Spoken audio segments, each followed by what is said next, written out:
Hello and welcome to our October New Moon Monologues. We are the Queens of Cups. My name is Erin Holland. And my name is Grace O'Keefe. Tonight, we welcome the super new moon in Libra, which is ruled by Venus, the planet of love, and Mercury retrograde, a time of miscommunication and crossed wires. A perfect time to talk about breakups.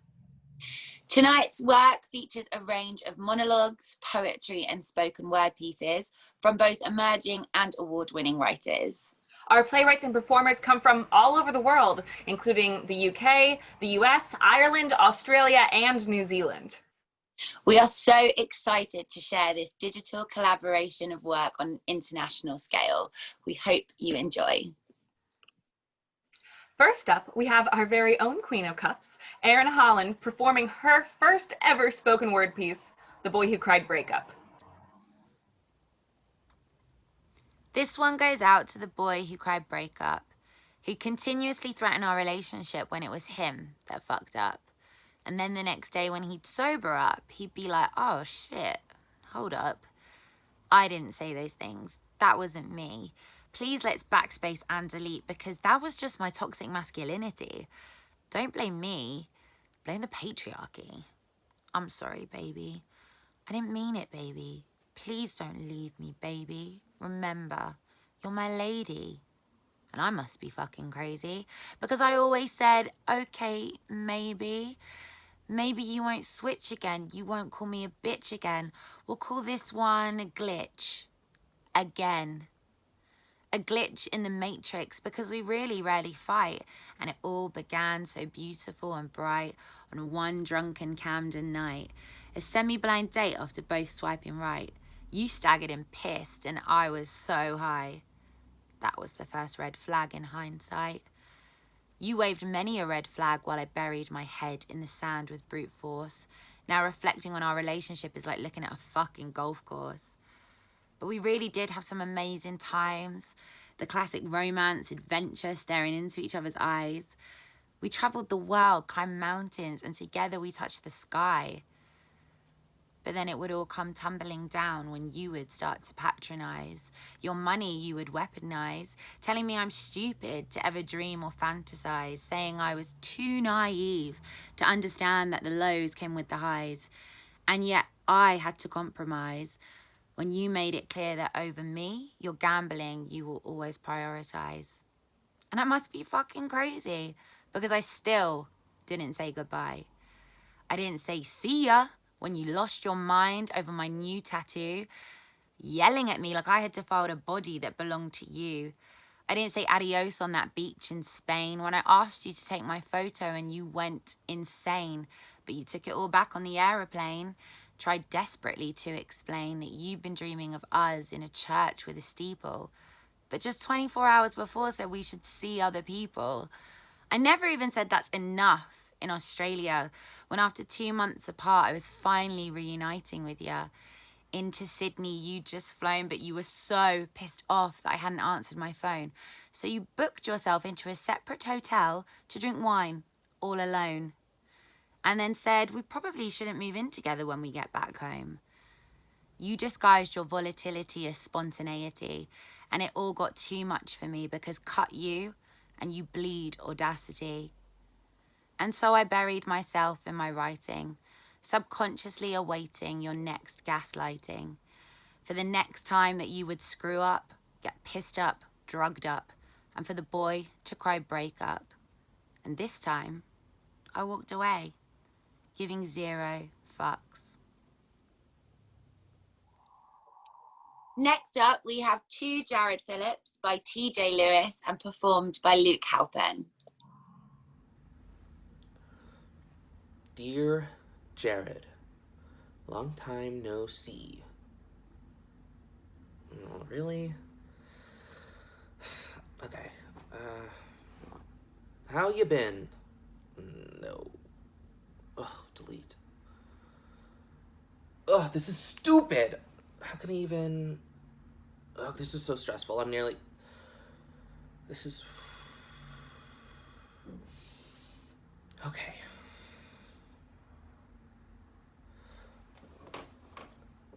Look. I don't know how to even put this into words or into phrases or a collection of sentences that might get you to understand how much of a clusterfuck this is. I mean, you may never read this. Actually, I know you'll never read this because you don't use anything concerning the internet anymore. But what do I have to lose? Sitting under my covers, staring at the screen right now, the initial damage after the meteor shower has been done. I mean, for all I know, you're just out there living your life the way you said you would, not even thinking about me. Though that itself hurts the most.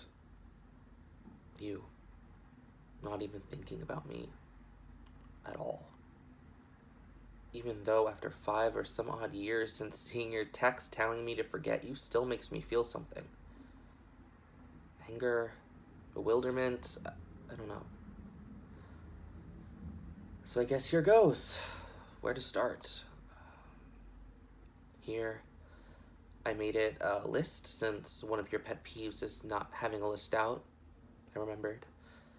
I never streamlined my thinking, is what you used to say before smirking at me. So here it is. The 6 things I will never forget. I'll never forget your ugly laugh. The snorty one that sort of caught at the back of your throat that made you throw your whole body back a few feet when happiness got you.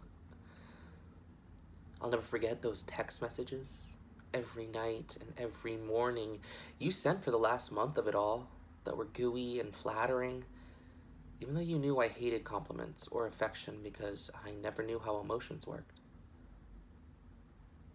I'll never forget you telling me about your first time having sex with your ex-girlfriend when we reconnected, because it was super awkward, and you made me feel awkward, which made you awkward, because you could see the jealousy and embarrassment in my face.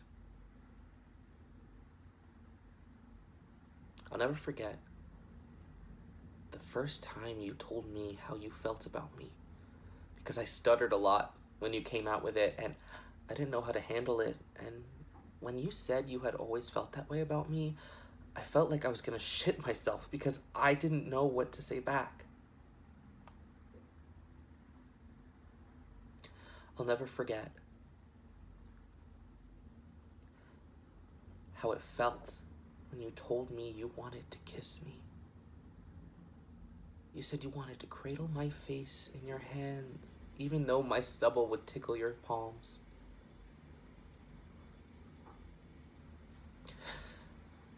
I'll never forget how much it hurt when you told me to delete your number from my phone because you said the church would never take you seriously in the eyes of God by having me at your side. I feel so stupid writing this because you'll never read it. You might have forgotten all about me. I hope you have. Really. Because the thought of you being with someone else, living out a life where you didn't even keep your promise of holding my face in your hands before a kiss hurts even more. More than the time I ran into the dumpster and broke my eyebrow bone, more than when my mom slapped me, more than when my cousin choked me, more than when I thought my world was ending because I was drinking myself into oblivion in the snow at the end of finals week because I was afraid to fail. Maybe this. Writing this to you made things worse here under my covers, in my bed, in my apartment. But there it is. I said it. Well, maybe I didn't say it. What I want to say is I still think about you. I know I'm contradicting myself, but I hope you still think about me too. Because after all the time I spent achieving things in life and the like, I still wonder what life could have been like if you had given me that kiss. Maybe that's putting too much power in one act of PDA, but I still wonder about it. I might always wonder about it. But that's the rob of life, isn't it? Never knowing about the infinite timelines that came from you or me not doing or doing something. I knew I shouldn't have had that extra glass of wine or taken the note from Janelle when she sent a message the other week with your info on it telling me to give you a call. I shouldn't even be writing this, but for some reason the words keep coming out after the cursor and I don't want them to disappear. I'll never forget about you, even though you told me to.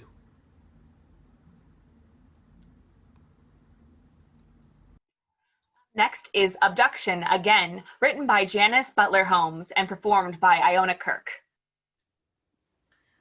At the beginning, we soared.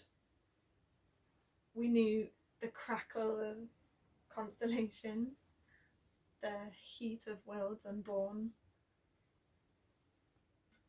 Our coupling was cosmic. He said it was in the stars. Delicately, he probed me. Mound and crevice, plain and orb. He showed me his craft.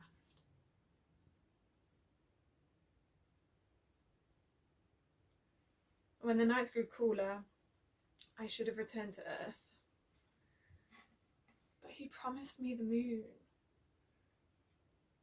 I floated on a cloud. Now he's light years away. No longer the chosen one. I've been wondering where I've been. In the dark. He said he needed space. Next, we have Jake's Room by Adam Szudrich, performed by Alison Rose.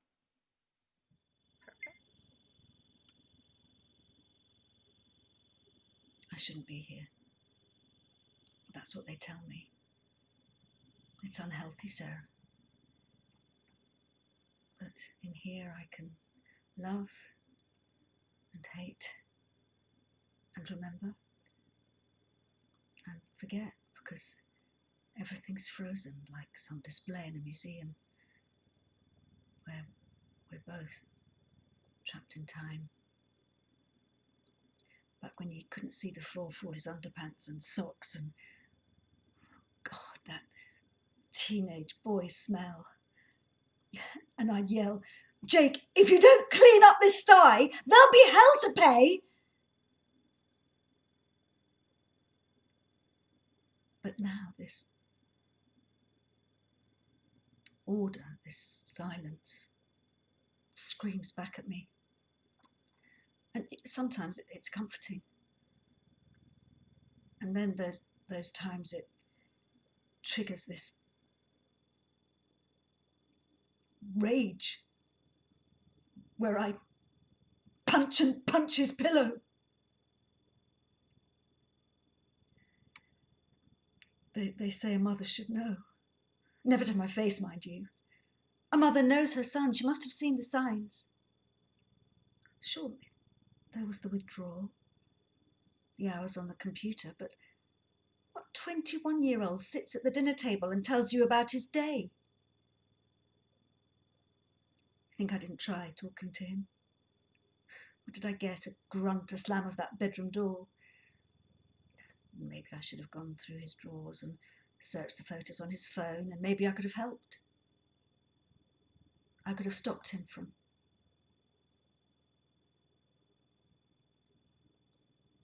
This one expert on TV ranted about Jake's lack of a father figure, how children are left psychologically disabled when their dads walk out of their lives. Maybe he's right. I should have dated, remarried. But you know something? No one teaches you how to be a good mother, but everyone points the finger when you get it wrong.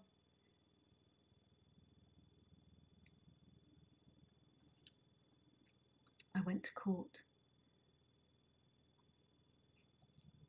I needed to hear it. all their testimonies. And as they spoke of the evil monster, I remember my little Jake,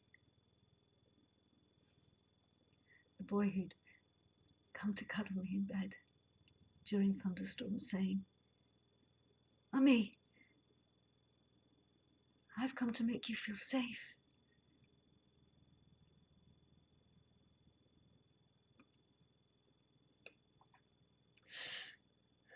I watched them escort him away in handcuffs, and he turned to me with this look, that look of a child desperately needs his mother.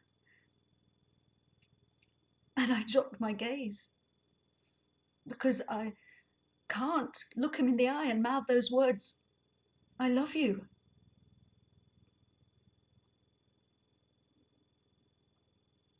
I never bring myself to visit him in jail or read his letters. I just try to exist here in my cell with our memories.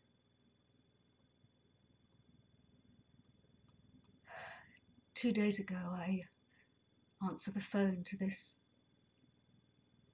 silence. I know it sounds insane to say that you can recognize the silence, but I knew it was Jake. They're releasing me early for good behaviour, Mum. I have no place to go. Good behaviour. Of course he's been good, locked up and isolated. You think I don't know what they do to people like him on the inside? Well, what do you think he has done to me on the inside? And God forgive me, but there's been times when I've wished that I got that call telling me, "I'm sorry, Sarah, but your son's been..."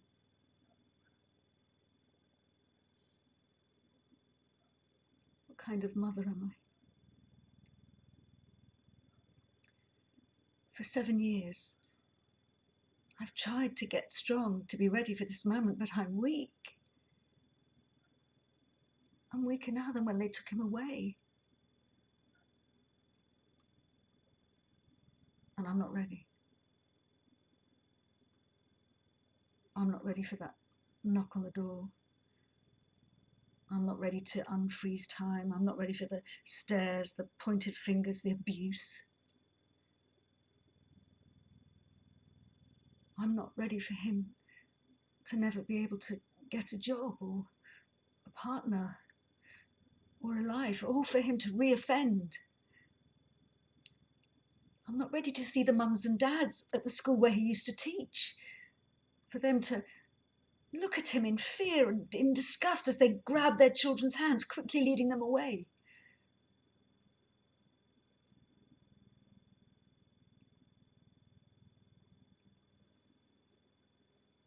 But most of all, I'm not ready to face the guilt.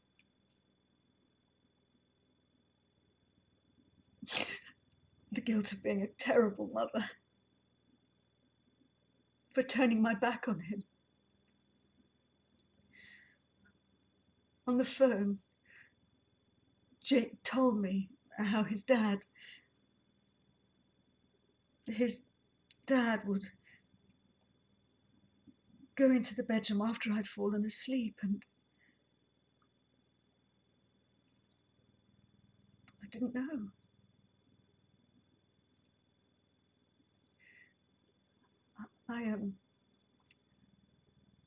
I don't think I knew.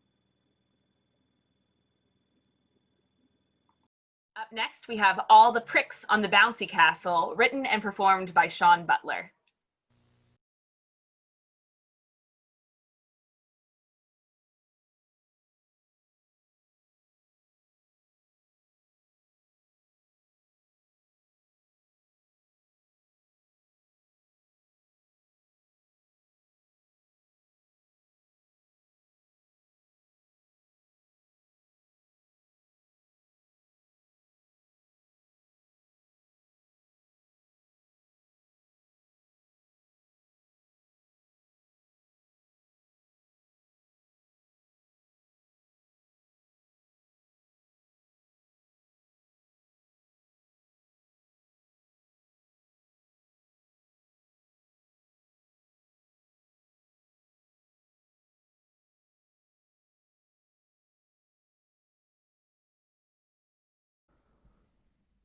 all the pricks on the Bouncy Castle. He stands up to read from a collection on compassionate absolutism, ejected from a swain who interfered religiously with his self. He maud as such. Up, we break bread in the morning for some miserable cause.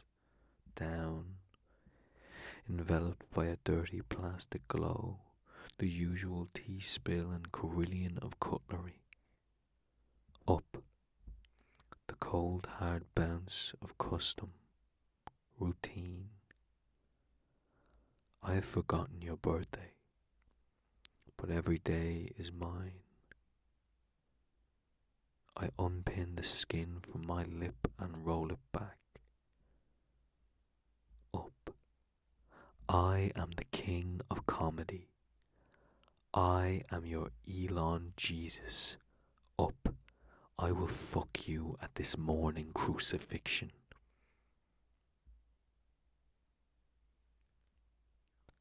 I have been listening to too much Leonard Cohen, alone on the bouncy slide. And honestly, no. I would not give flowers to Hitler. Down. Fuck.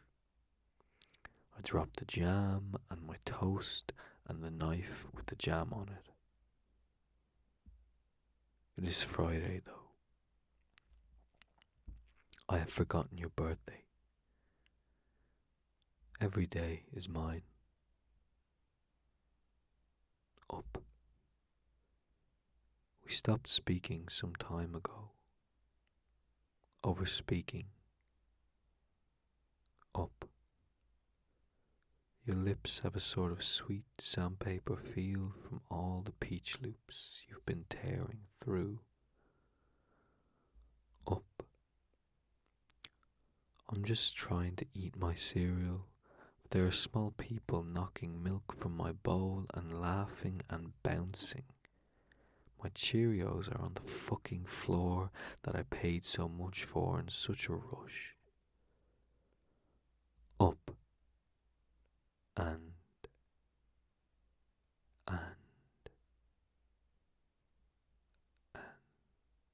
And we've rioted against each other's heads as only we can right there.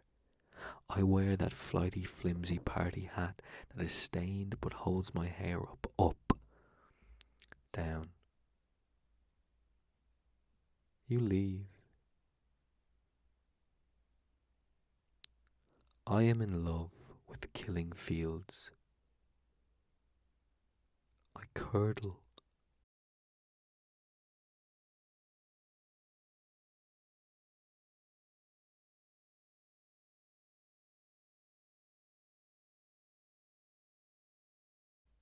Sorry to interrupt you there, pal, but just gonna have to stop you there.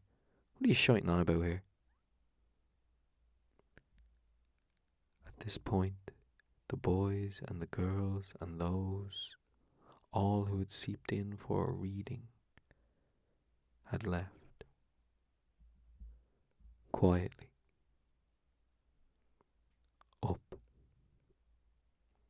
Jump into the pool, you guiltless pig, you guileless fuck. Drown. Tie ribbons round your arm and jump. Drown.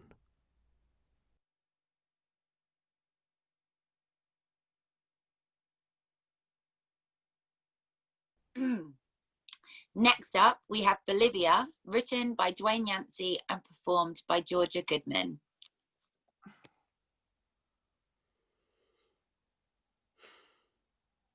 Bolivia. You want to know why I say that? Here's why I say it. You know that Bolivia is a landlocked country, right? Up in the Andes and all that. And yet, Bolivia has a navy. Why do you think that is? It has an admiral. It doesn't have many ships, but it has an admiral. It has a motto at all its military schools. Unto the sea. Hell, they even celebrate the Day of the Sea. And do you know why? Because Bolivia used to have a coastline until it lost it in some war back in the 1800s. The 1800s. And Bolivia still hasn't forgotten. Do you know how much the world has changed since then? Do you know how many times maps and globes have been made and then unmade and then remade all over again? A lot. And Bolivia still has a navy. And every year people dress up in black and parade through the streets and cry out for justice. Do you know why? Because nearly 150 years later, people haven't forgotten. And he sure hasn't forgiven anybody either. So if you want to know when I'm going to forgive and forget what you did, well, why don't you ask the Bolivians when they're going to forget that they once had an ocean? Until then, you can kiss my Andes. Up next is Breakups, written by Nick Maynard and performed by Brian Law. A new kid started at school from Toronto. He's got this cool accent that sounds American, but he gets pissed off if you tell him that. It's funny. He breaks me up. He has me rolling around laughing till it hurts, and I mean ugly laughing. He's the sort of person that fills a room and makes you feel better about yourself. And I just wanted to be with him. And yes, I mean, like that. And then one day, I am. We're alone, and he talks to me in that drawl he has. I'm watching his mouth make the words. And then the words stop. And before I know it, he's kissing me. Or I'm kissing him. Or we're both kissing one another. My world explodes. He's flawless. I want to be with him even more. Stolen kisses are not enough anymore. And as the summer approaches, I think about the possibility of long days and hot nights. And all the things we could do together. Just him and me. The bell rings and school's out. And we break up for the holidays. We run from the gates like wild things, free to be what we need to be until the nights grow short again. Him and me. We talk on the phone. Usually minutes turn to hours. We never stop finding things to talk about, even when we've been together all day.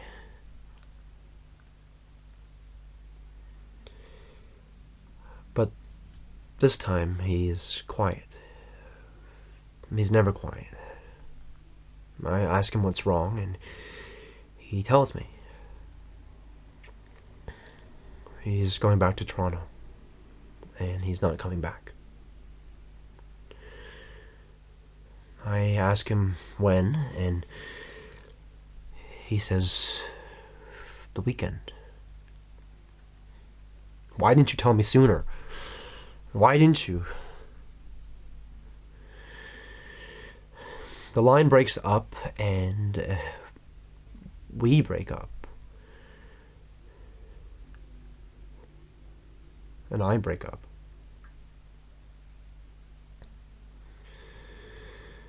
Inconsolable. There's no other word for it. And besides myself with a pain I can't do anything to cure.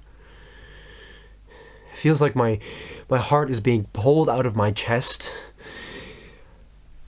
The cold emptiness that it's leaving in its wake, it's excruciating.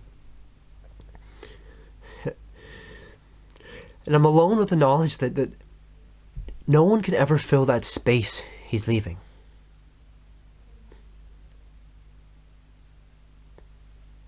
And what's more is that there's no one here to share this with, because no one knows. It was our secret. Our private little world of just him and me. Now it's just me, just broken up in pieces.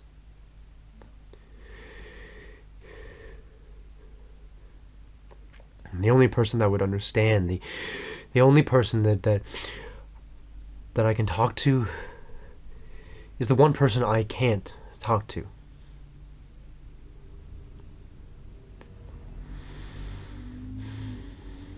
When you fill your world with someone, you can't help but see him everywhere you look.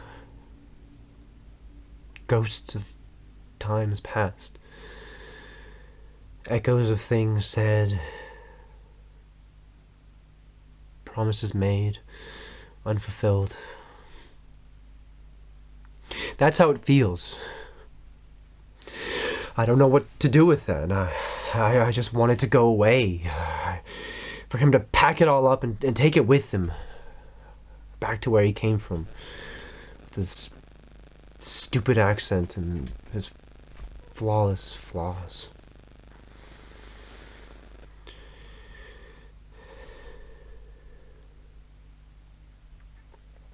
And I miss him already.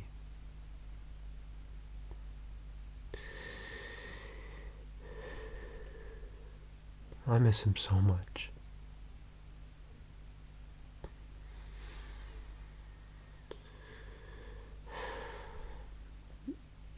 Time heals, they say. And now time is all I have left. Of a summer that was full. Now seems so bleak. Endless days and hot nights. Nights when you can't sleep, just toss and turn, and I can't get peace. All I can do is wait for it to pass. Wishing away the summer. Our summer.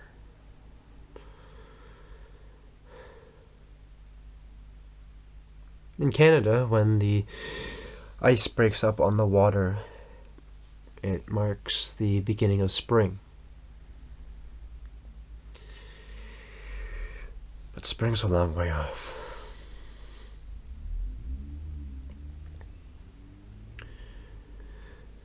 First, I have to brave the winter. Next up, we have No Warning, written and performed by Aladrian C. Wetzel. Wow. I didn't think you would break up with me. I know it's only been 2.5 months, but I thought we were in this for the long haul. I imagined a rough yet fun 9 months, followed by a lifetime of laughter and memories. But you left me so suddenly. I cannot breathe without you.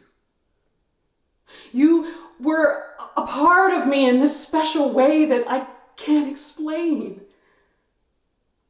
I'm not ready to end this. I'm not ready to let you go. Why did you break up with me? Did I do something wrong? Be honest with me. I can take it. I can fix it. Tell me what I did. Whatever I did, I'm sorry. No one tells you how hard a breakup like this can be. No one can prepare you for a miscarriage. I still have your photo on my refrigerator. It's grainy and black and white, but I can still see you. So small. 10 weeks. I wasn't ready to lose you. I was just starting to get to know you, to feel you. Your heartbeat intertwined with mine until the day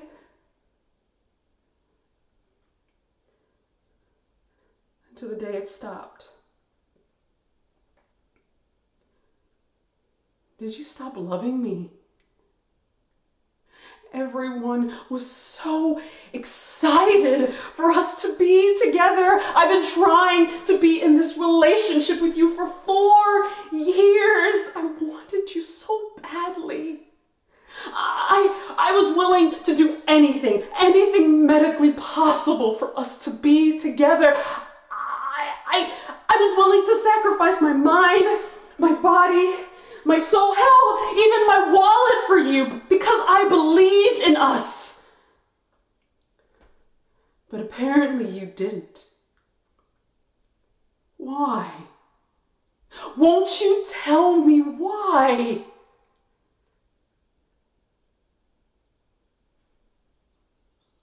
I miss you every day.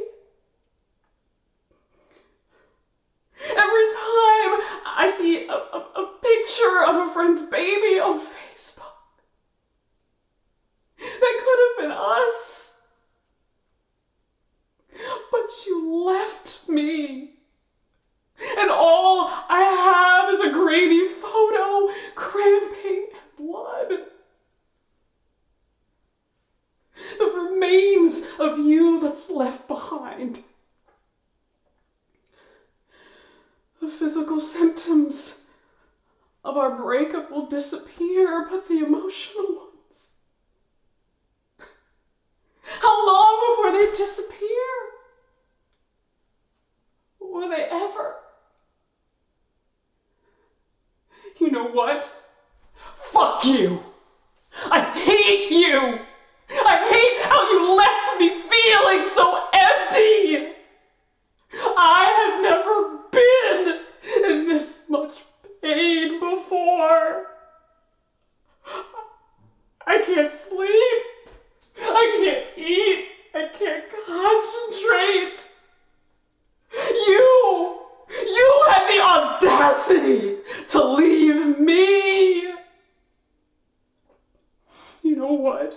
I wish you had never existed. I'm sorry. I didn't mean that. I don't hate you. I love you more than anything. I wish you would have warned me this could happen. I wish someone would have warned me this could happen.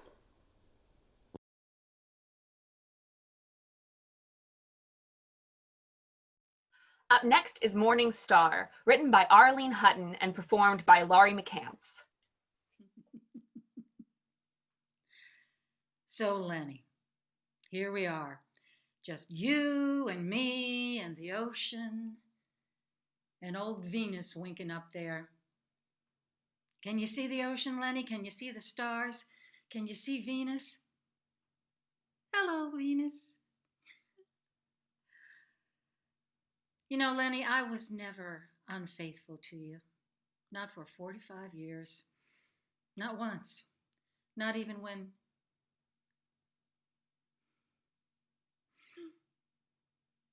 Not even then. They named a room in the library for you. Took 6 months to pack and ship all the books, box after box after box. 6 months. I thought the UPS man would have a heart attack. $50,000 signed first editions sitting on the bookshelf. Bet you never even read them. All donated to your college as per your will, and me declaring bankruptcy while I was packing up $2 million worth of books. Fitzgerald, Hemingway, Poe, all first editions.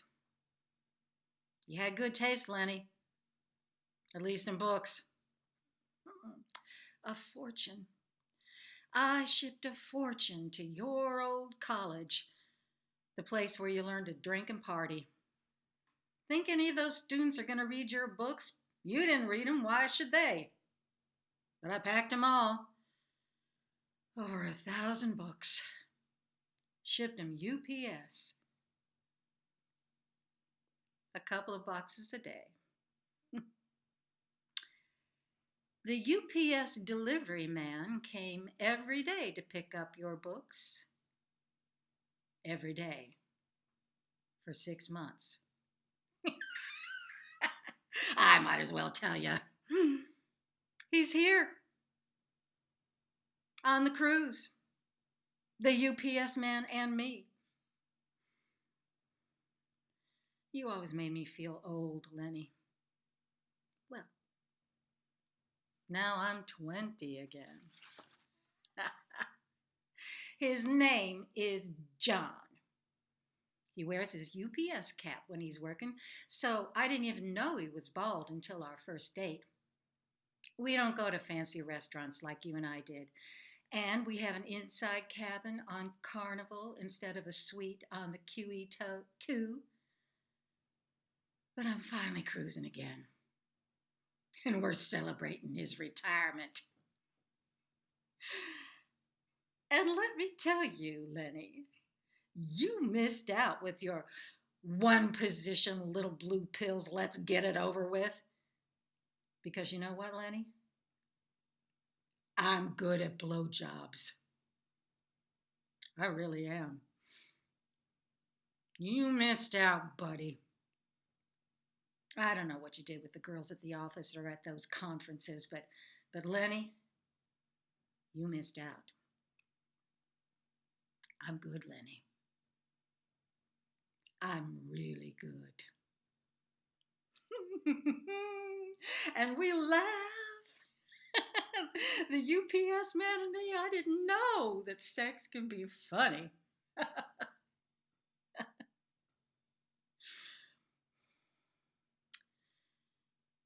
You never made me laugh, Lenny. I can forgive you the lack of attention. I can forgive the late nights at the office. I can forgive the nights you didn't come home, but I can't forgive you for not making me laugh. You know, I don't know if sharks eat ashes, but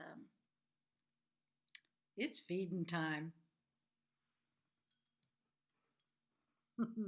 Lenny, goodbye and good riddance. Took a lifetime with you to make me appreciate a good man when I finally found him. Good morning, Venus. Keep that twinkle in your eye.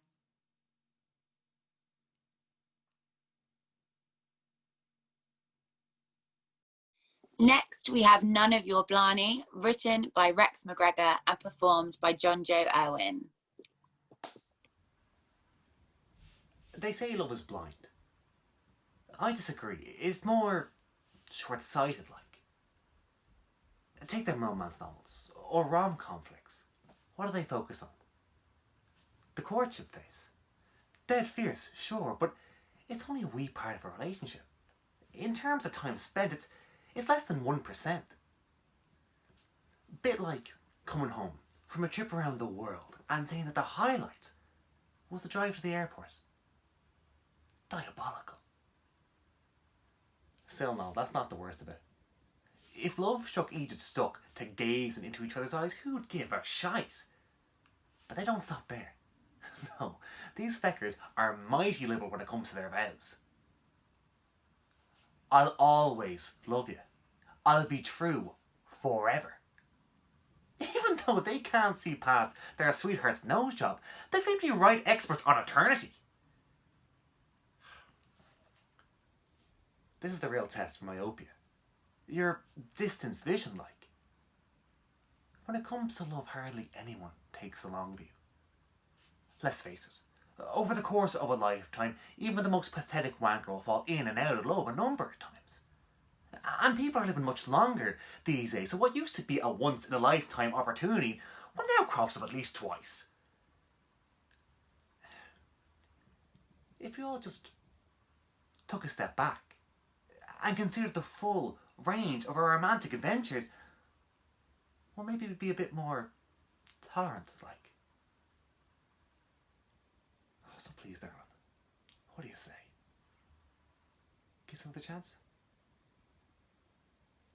Up next is Take Care, written and performed by Verity Williams. Parting is such sweet sorrow. Sorrow because you say, well, take care, and I'll always be there. On the off chance that they might come back one day, when what you really want to say is, I fucking hate and despise you. How could you do this to me? I hope she gives you cock rot. No, that's not. I'm sorry. I didn't mean that. That was harsh and cruel. What I meant to say was, I hope you meet a woman one day who is perfect in every way. A goddess, a babe, straight out of a music video or a Bond film. Limbs long and golden, dark curls rolling down her back. A great intellect. 5'4" of pure unadulterated sex. A girl you can pick up in your arms and carry over the threshold, who makes your desires bold in your blood, who can mould you in her hands like Play-Doh into the shape of a climax. She is the beautiful fire escape that lets you exit the painful and mediocre life you always feared you would live into an existence you could never even have dreamt of. A girl who can make you howl with laughter all the time, even when you hate her, which of course you never do. A girl whose life is full to the brim, who's popular, loved and adored by all, so it's only possible to see her by pre-booking an appointment. And when you pick up the phone after half a ring and she says, hi, it's me. Look, I'm really sorry, something's come up. I can't make it tonight. You realise as you put the phone down that all that call has done is make you love her twice as much as you did before. I hope you meet that woman. Sincerely, I do. I hope you meet that woman and have two of the most beautiful children anyone has ever seen. So beautiful that Hello Magazine come knocking at your newly renovated love nest in leafy southwest London, brown-nosing and fawning for family photo shoots. And then, right in the midst of nirvana, Elysium, utopia, and bliss in seventh heaven on cloud 9, I hope your lady contracts a fatal illness, and you watch her long, slow, drawn-out, painful demise with boohoo eyes and lamenting sighs. And on the day of her funeral, driving to the ceremony, you're involved in a horrific car crash, hit by a drunken driver, and your motor wraps itself round tree like my arms that once did coil round thee. And though you escape unscathed, your beauteous kiddies ain't so lucky, and die in your arms with white, upturned eyes and tiny infantile cries of, help us, Daddy. Why won't you help us? And the pissed-up driver gets off with a slap on the wrist and 2 weeks in Benidorm. And as you lay in your hospital bed, with cuts and bruises beginning to heal, but your soul in a bottomless pit of despair, you decide you can't take it anymore and hurl yourself from the window. But although your spine is shattered on impact, you don't die, but instead end up paralysed from the neck down in a wheelchair for the rest of your days, in need of round-the-clock care and spoon-feeding from a nurse with halitosis and body odour. I hope the rest of your life is one long game of Russian roulette, and when you do eventually snuff it, you burn in the hellfire lakes of Babylon for all eternity, while locusts fill your mouth and ears and scorpions lay babies in your hair.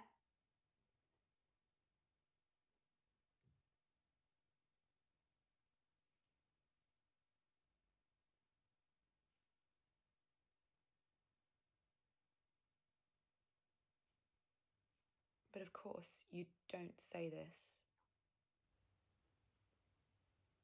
You say, take care, and I'll always be there.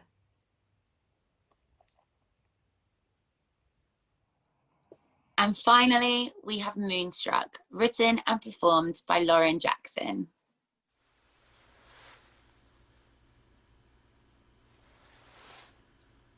I started to write a song about you, but I couldn't finish.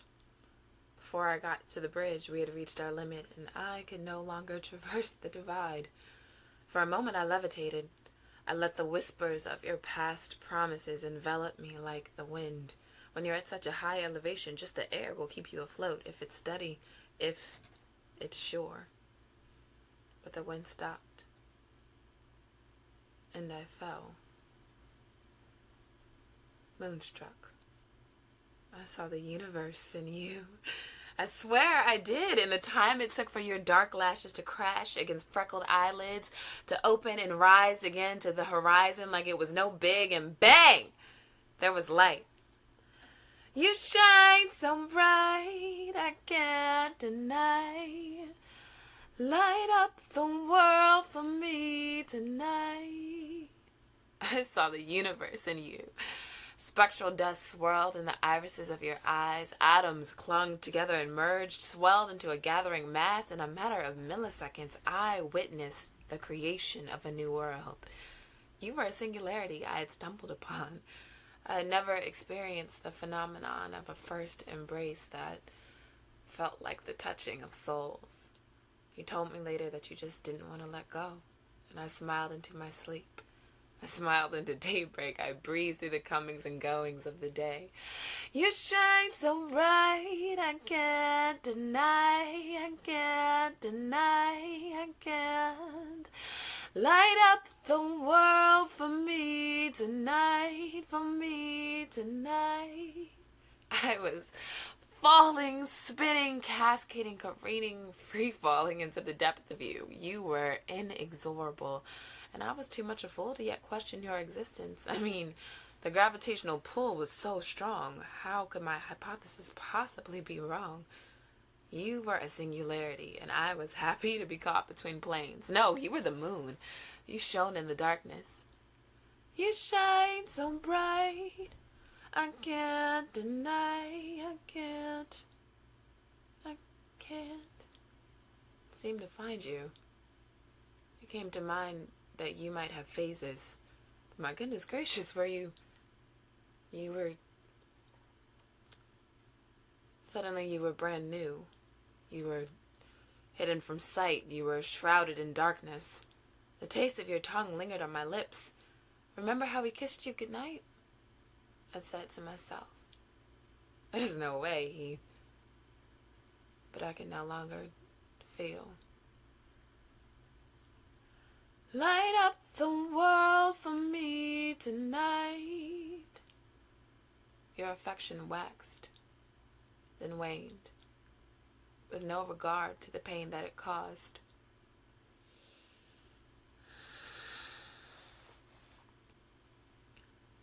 I had to remember the moon for what it is. Lifeless and lightless. Cold, silent, and dark. You were a meteorite whose brilliance flashed through the sky before you disintegrated and fell to the earth like the pitched turf that you are. And I just need another space to feel a kiss that doesn't burn. I just need another time until I'm over the moon and my heart swells to 330,000 times its size, because one day I will get the sun. I will get the sun, and it will be so bright I might nearly go blind. But its warmth won't fade, and it will actually spur a genesis, a botanical paradise so divine that only those of pure heart and unveiled intentions may enter in. And the moonlight will disappear inside the sun's beams, and the land will heal.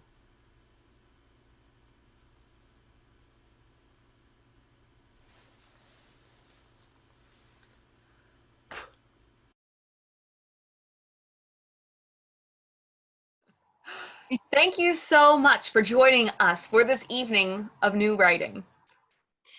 Our submission window for next month's New Moon Monologues opens tomorrow. The theme is After Dark, and in true spooky fashion, our submission window closes on Halloween, the full moon of October. And the biggest thank you tonight goes out to our artists, writers, and performers who made this New Moon Monologues so special. Thank you so much for sharing your talent with us. We now want to invite all of the writers and performers onto the Zoom call to take a virtual bow. Hopefully at home you can give them a round of applause for all their amazing work. Yeah. Bye.